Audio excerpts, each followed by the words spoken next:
decades of wisdom that has built up in the business world, investors, it sounds like you're saying, are making a big speculative bet if they're investing in your company's stock. Well, I think all internet companies, the stocks are incredibly volatile, and But even long term.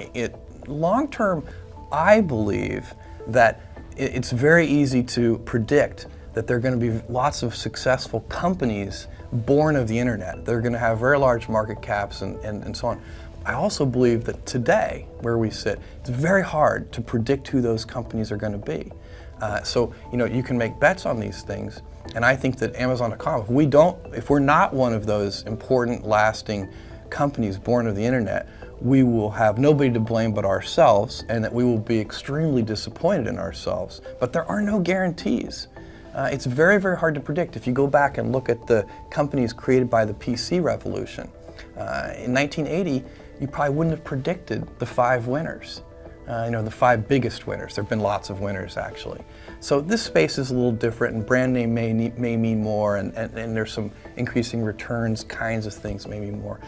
But I believe that if you can focus obsessively enough on customer experience, selection, ease of use, low prices, more information to make purchase decisions with, if you can give customers all that, plus great customer service, and with our toys and electronics, we have a 30-day return policy.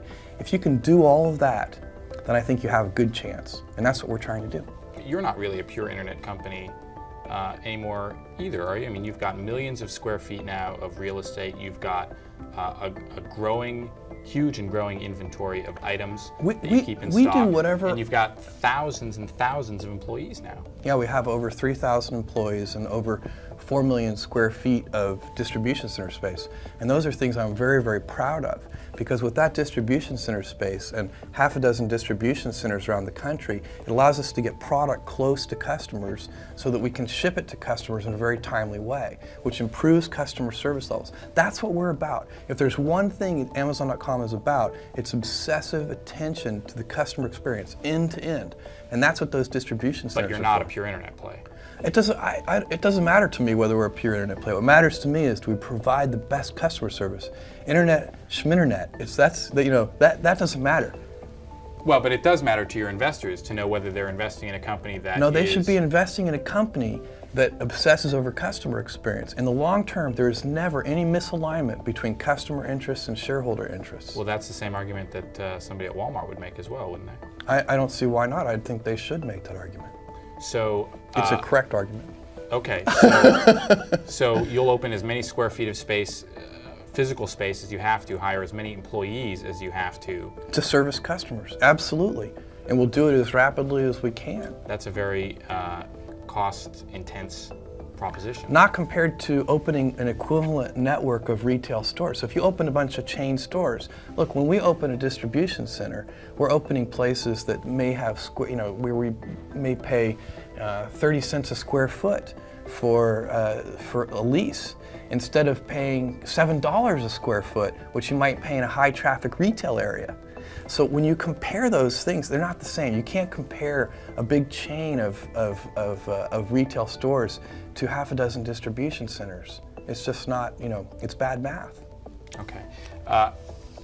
Either way, whichever side of the argument you believe, you're making what it seems to me to be. There's only one side, which is obsess over customers. But it seems to me that both with the speed of your growth in terms of the number of stores online that you're opening, the different businesses you're getting into, the number of distribution centers you're opening and new employees you're hiring, that you are making an intense gamble here, which is twofold.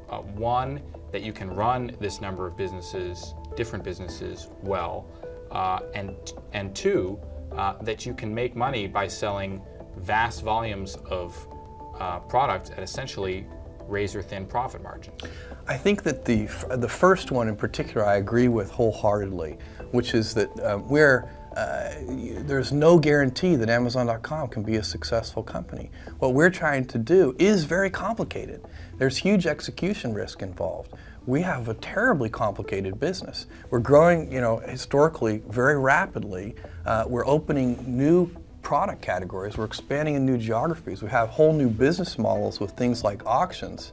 Now, we think this is the less risky of the two approaches because scale is important in this business, and you need scale also to offer the lowest prices and the best customer service to people. So scale is important to us, and we're going to go after that kind of scale.